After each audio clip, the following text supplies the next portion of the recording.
Skyy Daniels here. I am at the lovely Smith Commons on 8th Street in Washington, D.C. And I'm talking to Kimberly Collins today. She's a professor at Morgan State University.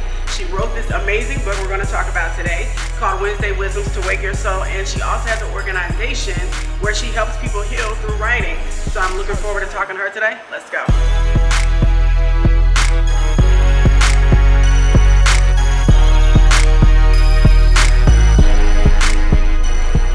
All right, so when I was preparing for this interview and I was looking over your bio and everything that you do, I said, does she just write all day?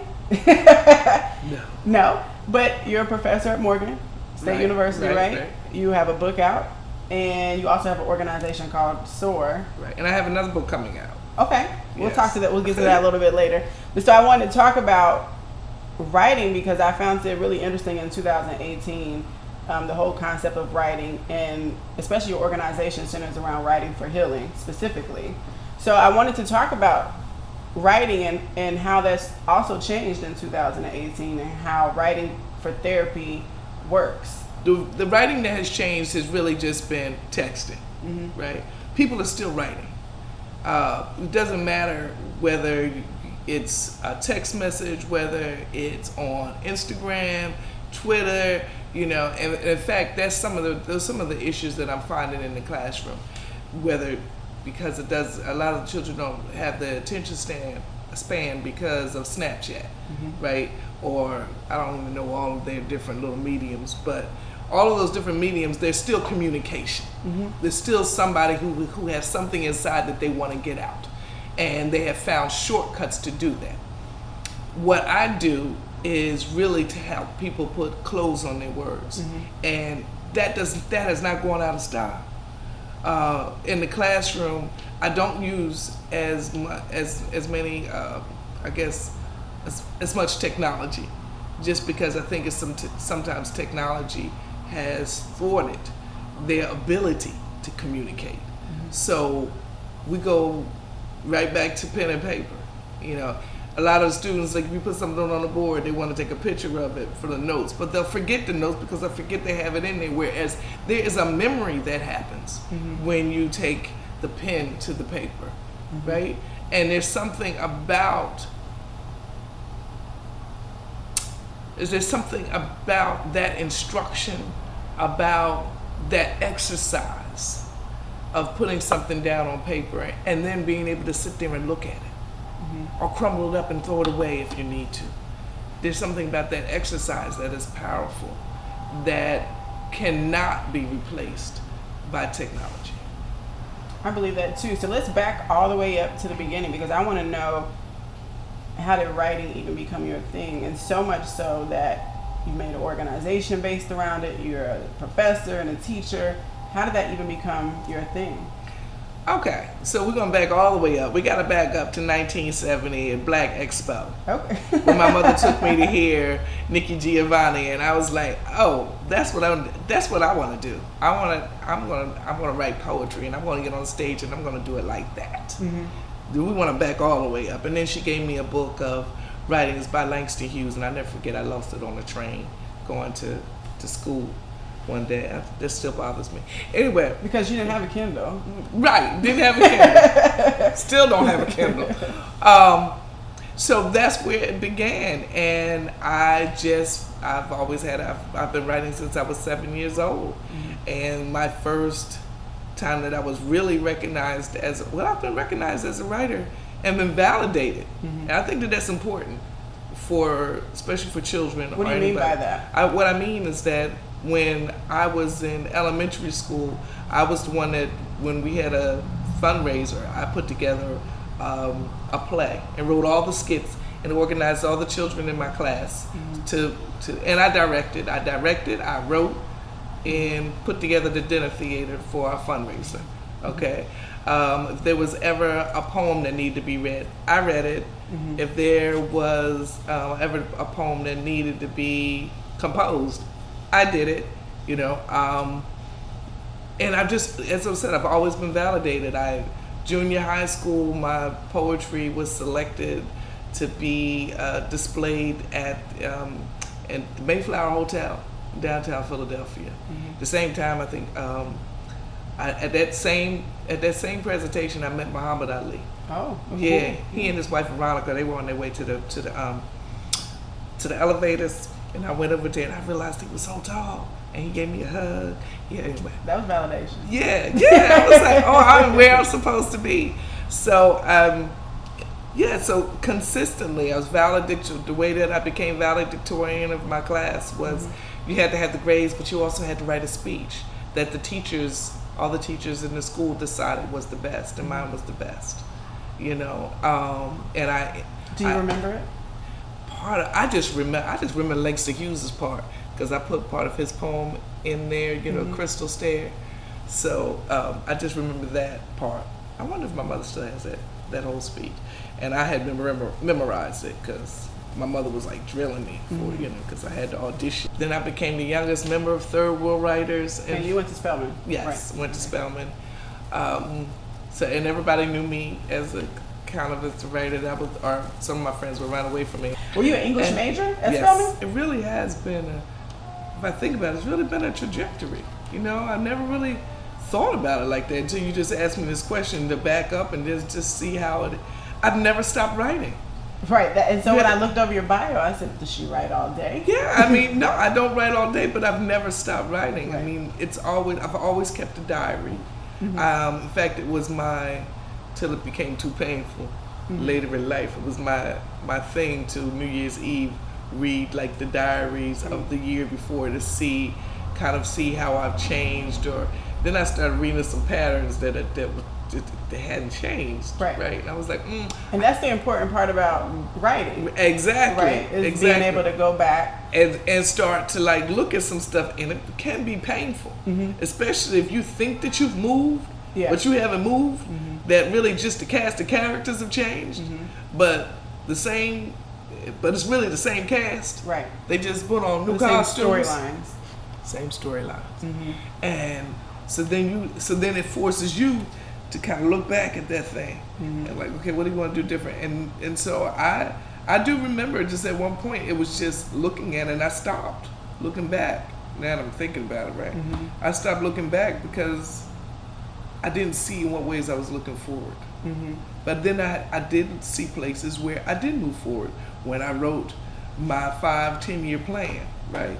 That I accomplished things that I thought was going to be accomplished in 10 years, I had accomplished in like 3, right? And so I saw the importance of putting that down because it was almost like a promise to myself. This is what you know, these other things that I was looking at, they weren't promises. They was just me writing down what happened. But then I started seeing that what happened kept happening. And I had not made a promise to myself that wouldn't happen anymore.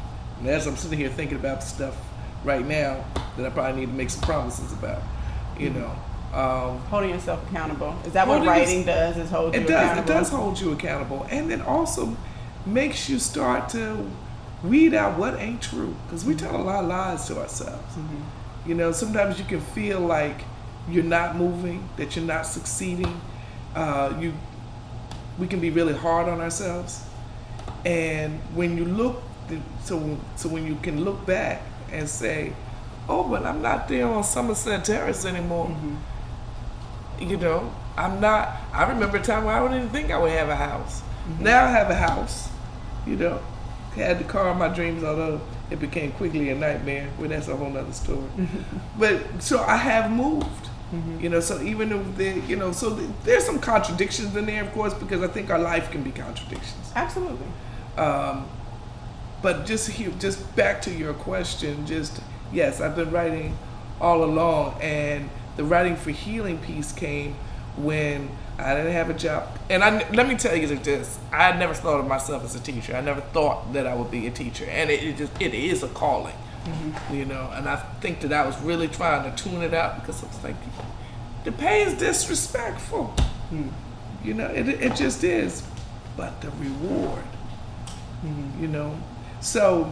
And what you teach is a part of the basics of education. You got to go through me. Right. You have to have the fundamentals of composition. So I teach composition, and now I teach poetry because I have an MFA as well as a master's. So master's from Howard, as well as an MFA from Spalding University in poetry. But before that, I was still doing poetry and stuff. So as I was saying, that the Writing for Healing came about when I was substitute teaching. And those kids were driving me crazy, with little fourth graders. And I said, okay, the bear went into the woods. Everybody sit down and give me a page about your bear. And you know, those children started looking forward to writing time. You know, that became a gummy bear treat. Writing time became a gummy bear treat.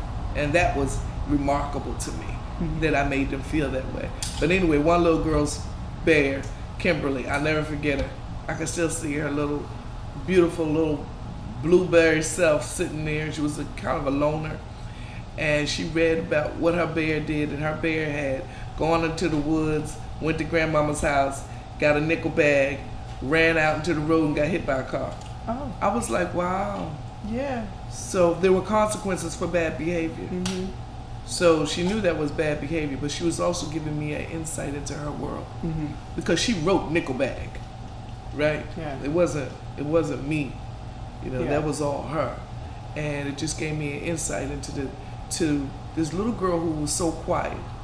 She said a whole lot in that little piece. So what is it about writing that people are able to say things that they can't always say, verbalize? I think because it becomes this private space. You know, it's just you and the paper. Even though there are other people in the room, it becomes a private space. And what I do in my workshops is that I say that this is a safe space. And I also help them claim their space. What does that mean? That means that instead of raising your hand and say, it's my turn, you say, I claim my space. It also means that you start to own the space that you're living in. I had one woman who participated in my workshop, and she was very shy, and she was not as, she wanted to not be aggressive, but she wanted to be more assertive in her workplace. And she came back to the group, because there are like 6 to 8 week sessions that I have. And she came back and she said, I was in my board meeting and I told them I claimed my space. So it's empowering. It gives them a voice. It says that their voice is worthy, that they have something to say. And I learned that from Gloria Wade Gales at Spelman College. And because she would tell us in our class, you know, claim your space. And anybody who has taken Gloria Wade Gales will come away and probably will say the same thing. You know, she coined the phrase. So I'm giving Dr. Gales her credit. So it's almost like giving yourself permission to show up. Yeah, to voice your world. Why do people have an issue, like a hard time doing that? Because we are consistently told no. When you're 2 years old, 2 years old, you're consistently told no. You can't to be quiet. You can't do that. When the students come into my class, it is a consistent retraining that I'm having to go through to get these children to speak up for themselves. And I have to tell them all the time, I am not having a conversation by myself. If I am, I'm going to leave, and I'll just give you a test. I mean, and because they're taught to sit still, those are the students who get recognized. The ones who don't make too much fuss. The ones who are told to tamp down their spirits. You know, that their spirit is too loud. Or to ask for permission. Yeah. To speak. To ask for permission to speak. Now, I mean, everything has to be, There's a time in some and a ways, place. right, Yeah. in some ways disciplined. But being a product of private schools, as well as private school education, as well as a public school education, I saw the difference. You know, when, you know, I don't know whether you could say they just let us go crazy, but my voice wasn't strangled. You know, they appreciated my voice. They let me do whatever, and I was respectful. Then when I wasn't, you know, of course, I was corrected, because there were times I needed to be corrected. But when I went to public school in high school, I saw the difference, how everybody was just kind of like, I don't know, just really in this confined, disciplined space. And so me speaking out and me having answers and not being afraid to speak, you know, in some ways I was ostracized. I was not the popular girl in high school. They called me Brainiac and all this because I wasn't afraid to shine with my brilliance. I remember being in a classroom and we had gone to see, so Parkway is actually the school that School Without Walls is Modeled built. after, It's okay. modeled after, right? So one of the things that we did, we went to, so our school was located on the University of Pennsylvania's campus. And we went to see this exhibit of Egyptian art. I'll never forget this. And they had this picture of Nefertiti.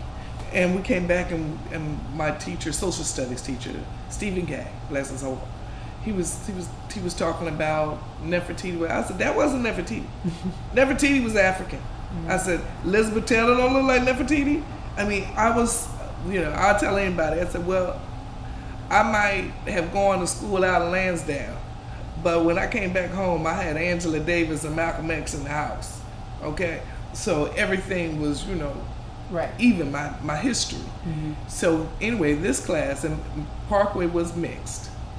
I never forget this Jewish girl, I just remember it was just like this clan of white kids who, and the black kids, they couldn't support me because they didn't know their history. And I was going back and forth with them, and then they were trying to tell me I was racist or whatever. I said, you came from the Caucasus Mountains because you didn't have any vegetation, right? So I said, we were the first people. And I'll never forget this boy named Kevin Poindexter said, why they come out the mountains? You mean because he didn't know? So I was educating them, but they were all jumping on me. The teacher didn't referee. You know, I had to stand my ground. I stood my ground. Of course, I cried like a baby when I left. But I didn't let them stomp up my voice. And part of that was because early on, I was told that my voice was okay. They weren't used to an empowered young African-American girl. So does this translate into your workshops that you teach? Let's talk about SOAR. What is SOAR? So others ascend righteously. So others ascend righteously. Okay. That came to me 4 o'clock in the morning. I called my daddy, who was an entrepreneur. I was like, Daddy, what you think about this? SOAR endeavors to help people to achieve their highest self, their highest potential. Okay. It is also our hope that we are able to heal a village, you know, each village, one village at a time, through our Writing for Healing workshops. I have programs called the My Daughter's Power Circle. One of those programs was actually at YLC, which is the Youth Achievement Leadership Program at Maya Angelou School for disconnected youth who are not in school, don't have jobs, but need that kind of training. And SOAR wants to actually pair them with mother mentors to continue that nurturing of care. So you need more mother mentors, and you need well, sponsors? actually, I need sponsors, definitely sponsors for the retreat that will bring the mother mentors that I have already to connect them with the young women who have gone through, the women who at Maya Angelou Youth Center who've already gone through the workshops, as well the 6-week workshops, as well as the young daughters who at Morgan State who went through the programs. Okay. And then I have the other program, Get Your Mind Right, where I am looking to help those children who are going into college or just getting out of high school to make sure that they're academically and emotionally ready for college writing and college life. Okay. That program was developed out of the work, my 11-year stint at Morgan State University. Because you see when they come in that they're to not your class, prepared. they're not ready. They're not prepared for college level writing. They're not prepared for college writing or college life. I can't tell you how many young women or young men I've had to walk over to the counseling center because things come up for them that they're not ready for. So because of my self-reflective writing and prompts and tools and safe circles, we're able to get ahead of some of those pitfalls that they might, stumble into while they're in their freshman year in college. So we can get ahead of the game before they go away from the home space. There are a lot of people who are taking advantage of, like, for instance, me, this was a self-publishing endeavor Choose You, Wednesday Wisdoms to Wake Your Soul. There are other people who, I had an editor, but there are other people out there who are taking advantage of Create Space and all these other spaces out here who will help them be able to put their words out in the world, but they don't have any editors. Okay. So I want to help them get their story right. So I actually help people edit their books. So that's for people that are publishing, that are writing books, and for the youth that are preparing to go to college. Yes. So it's so it's for adults and for how old? Is it high school age? Is it middle school? The Get Your Mind Right program is for high school age. The My Daughter's Power Circle was for 17 to 26-year-olds. Okay. And the Writing for Healing workshops, that the first retreat that I ever conducted was for my young women who were part of my sister space. Okay. So domestic violence centers, as well as any other organization that might have a population that they think will be able to take advantage of what we offer as SOAR in that Writing for Healing space. So a part of that SOAR in the workshops does your book that you just published, Choose You, Wednesday Wisdoms to Wake Your Soul, does that go along with the workshops? Yes. And you have exercises in here. I have exercises in that to book. Teach me how to be a writer. Exactly. Not just to be the writer, but I tell people all the time, it teaches you how to claim your space and to fix yourself, because I can't fix you. Right. You know, but what I know is that if you're able to put it down on paper and you're able to see some of this stuff, you'll be able to work out how to get over your own obstacles. That's not to say that may say what you might see might be that you might need a clinical psychologist. You might need some extra help. That's fine. Okay. That's why they're there. But that is a good path. That's a good way for you to start. There are some characters right now on television, and I want to know how you would walk them through a Writing for Healing process. Just quickly, I know you're a fan of Power, the TV show. So when we talk about Tasha St. Patrick. As soon as you said Tasha, we got to go back to Tasha's come from place. Okay. So I saw you talk about that in the book, was the come from place. What do you mean by that? So the come from place is that montage of experiences, good and bad, that brings you to where you are right now. So a lot of times we can't figure out, well, how did I get here? Right. So if we can look back, we start, like you had me at the beginning of our talk about, well, have you been writing all the time? Where did this start? Mm-hmm. And when I went back to that come from place, I saw that I have been on this trajectory all of my life. Right. Right? So Tasha need to go back and kind of just like reassess them and write a love's letter to herself that will free her from Jamie. Mm-hmm. Well, I think a lot of people, especially in her situation, have a hard time with walking away from something that they once endorsed and giving yourself permission to not be held hostage by the decisions that you once made. Right. So that comes from, as I said, looking back to see how this all came to be, and then starting to really pin, right, how you are loving yourself, how you're going to support yourself in the next steps in your journey. Mm-hmm. And that love letter to self is important. But before you can get to that love letter to self, sometimes you got to find out about your worth, right? Why am I worthy? What are those things that make me worthy? And before you can get there, you still got to go back to the come from place. So there's steps that you have to go through. You know, finding out your beauty, that you're beautiful, right? Mm-hmm. And that you're beautiful is more than just the exterior. You don't have to have a weave on your head to be beautiful, right? Okay. You don't have to have these extra long eyelashes, right? You don't have to have all this exterior and all this stuff dripping from you. You can be beautiful, just plain face, naked. Get naked. And that's what I'm asking people to do, is to get naked on the page. Okay. Get naked on the page. Get naked on the page. One more. There's Randall Pearson on This Is Us. He struggles with anxiety. He was adopted by a white family. He's an African-American male. So struggling to find that identity, if you're suffering from anxiety or you're struggling to find your identity as an individual, how would you walk him through that as a black male in society to write out his story? Well, especially in dealing with anxiety specifically. Yeah, well, Randall will have to go through those same steps. And I think because he would have to find out, where does this anxiety come from? It's the same steps. Mm-hmm. You know, one thing that I have realized is you can't really jump a step, you know? So once you find out how did this begin? You know, what are those triggers? The triggers.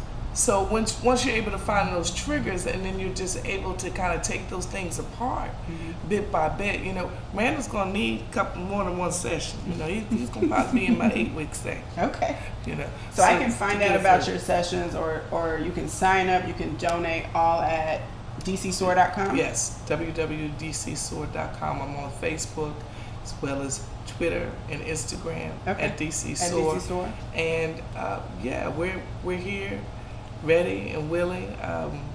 I continue to write. I have a book that's coming out on indolent breasts called Bessie's Resurrection, and that's all about voice, giving voice to Bessie Mears, you know, to Native son, you know, one of the bigger beat up, you know, killed.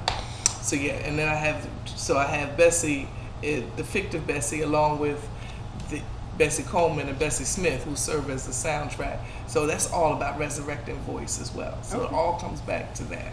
To finding your voice. To finding your voice. Okay. And this is me giving voice to women who were in an era where they didn't, a lot of their voices were clamped down, but they were struggling to get them out anyway, to get it out, to get their story told. And poor Bessie was put in the chute, and she didn't get to say anything. So this is me giving her a whole lot of stuff to say. Okay. You know, if she was still here. And we can get your book on the website? Yes, you can get my book and on the website Amazon? and on Amazon.com. Okay. Well, thank you so much for talking to me today. And I think writing is so important, even if we're typing it and texting it. That's okay? And that's okay. Okay. All right, well, thank you so much. Thank you. Appreciate it.